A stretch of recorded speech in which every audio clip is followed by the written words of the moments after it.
Okay, thank you, Dan, for putting together this wonderful event. I'm happy to have, I hope you have more of these in Southern California.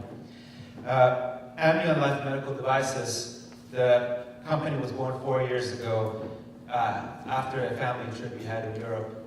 We visited my wife's family, cousin in London, and they had a beautiful 3-year-old daughter who we knew she was born very preterm, and she spent a long period of time in the NICU.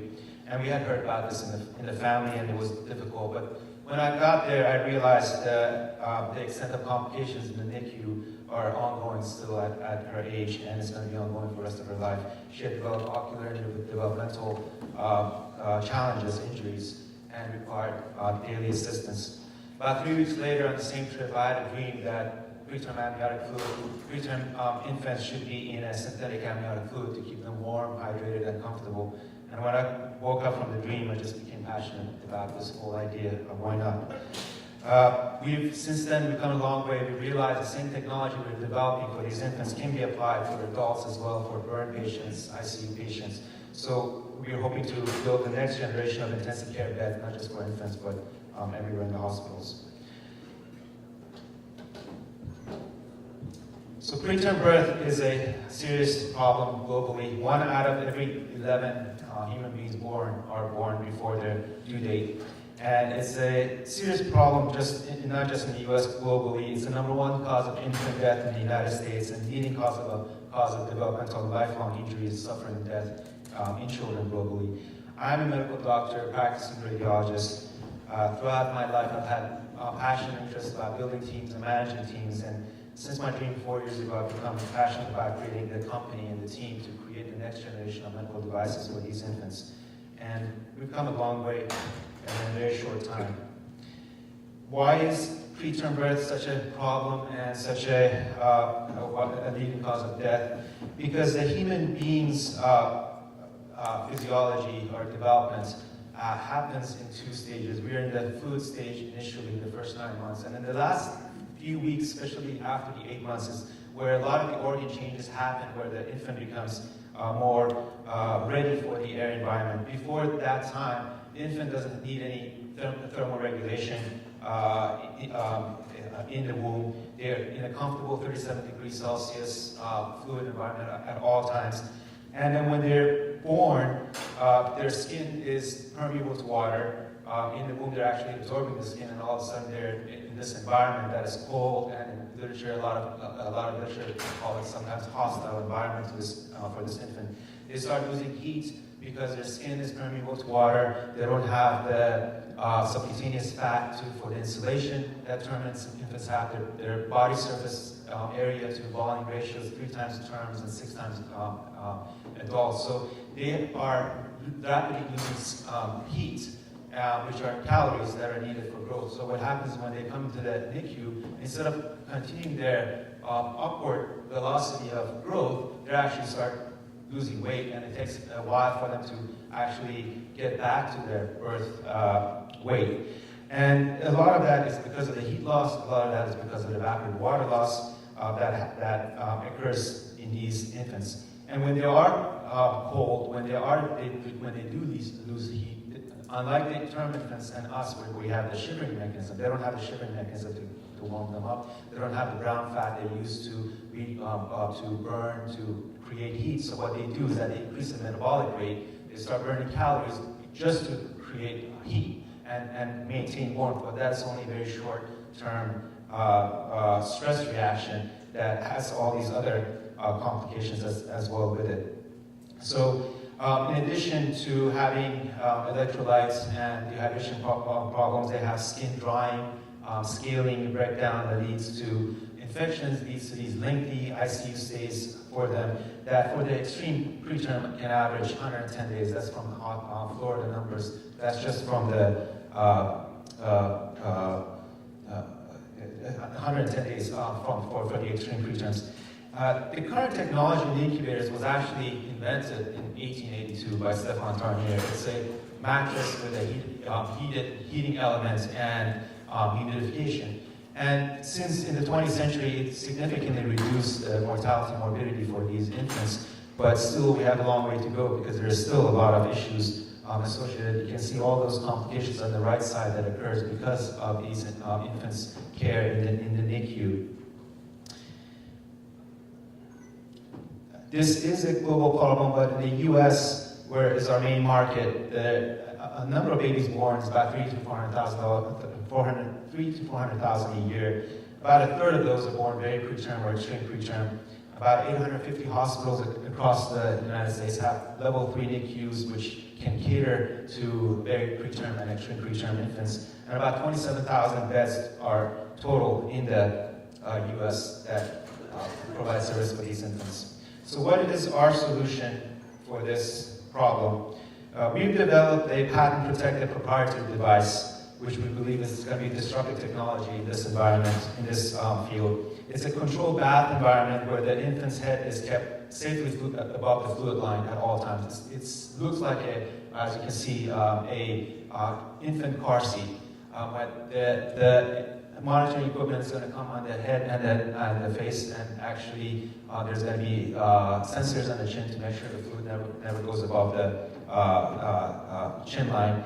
And then the infant sits on this sterile cover harness that keeps the infant in place. The fluid in the bath is continuously cleaned, monitored, refreshed, heated, and the osmolality can be adjusted by the clinicians based on the needs of the patient. And the goal is to recreate the in-womb environment that these infants were accustomed to when they were born, when their pregnancy was disrupted. We believe Amnion has the potential to become standard of care and classified as superior rated equipment compared to the current technology for these very preterm and extreme preterm infants. What are the competitive advantages of Amnion? We think we can reduce environmental heat loss for these infants, both compared to the current technology, the humidified convection, and also the heat lamp that these infants are under, thus reducing episodes of hypothermia, calorie needs, reducing evaporating water loss in these infants, which reduces IV saline need, which has its own complications for these infants, reducing skin drying, effects on prolonged bed rest, diaper dermatitis, which is due to the alkaline nature of the stool in these infants and is a big problem for them. It becomes a chronic problem for them. And then we believe we can improve the rate of weight gain in the NICU for these infants and also decrease the length of stay for these infants. And we've done our health economics that a 3-day decrease in length of stay for these infants can have a $1.1 billion savings across the healthcare. And that's just the direct savings of these infants. And I think we can all agree that the value of one child not having any of the lifelong injuries is priceless. Amnion's revenue model is based on a combination of capital equipment, sales, and consumables. We are projecting at this point a very conservative $180 per day for our consumable revenues, which includes the cartridges, the amniotic fluid cartridges, the sterile covers, the monitoring accessories, and the filters. And we intend to offer attractive financing and leasing options to ensure that any hospital who may have a very preterm infants coming in has the facilities, has the equipment to provide care for them. As far as the numbers and projections, we're projecting significant revenue building through our consumables over the life of each unit. And we're projecting that for every 1,000 Amnion beds that become put into operation in the US and rest of the world, it will generate about $150 million in revenue with about $70 million in EBIT. And there's 27,000 beds in the US, so that's 1,000 beds out of 27,000 is about 4% of the market, but obviously we're going to be trying to reach much higher. We put together a great international team to for this very challenging project. We built the company's R&D facility in Serbia, and Daniel just talked about Serbia a few minutes ago.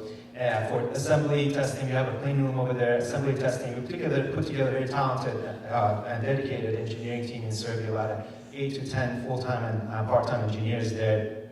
Did our R&D for the prototype, built our prototype, and we're in the preclinical testing of it. Our business development regulatory is here in the US. I'm here in Orange County. My regulatory is we have a great team of Danny Chadra and Michael Cruz, who is one of the world's experts on de novo products and FDA. He's both the consultant for the private side and the FDA on board. Our clinical team is based, we have people in Japan, Canada, Europeans, Middle Eastern, basically neonatologists and research assistants working on this project. A very complicated device, and it's going to change the whole field of medicine and neonatology, basically. For our IP, we're teamed up with one of the best teams and best firms, Kenobi. We have two full-time. We have two partners working on our case, an associate, wonderful associate. We have 2 patents issued in the U.S. for the Amnion bed. We are patent pending in Japan, China, India, Australia, and Europe. And we just, January 9th, we filed our second patent for a second major device, which is artificial placenta device and oxygenation nutrition machine for these infants. It's to complement the Amnion bed. But right now, all our focus is on Amnion bed aspect for the company. We raised $1 million so far in 2 seed rounds. We are raising $5 million total for a Series A round, but first $1 million of that we're raising through a crowdfunding campaign on WeFunder.com. And the purpose of that is intended to create a buzz in the community and create a community of supporters for the company and the device. And then the $4 million remaining will be a Series A round. And then that will be for finishing our preclinical testing and then clinical trials. And then another $8 million we're projecting into 2020 for commercialization and go-to-market of the device of the company. I'm going to do whatever it takes to make Amnion Life a success. As an investor, you can count on me to lead this company and bring novel medical devices to the market. We are going to piggyback on the technology to create adult Amnion beds for recovery, burn, and ICU patients, and also develop all the accessories and needed that to create for the new environment these infants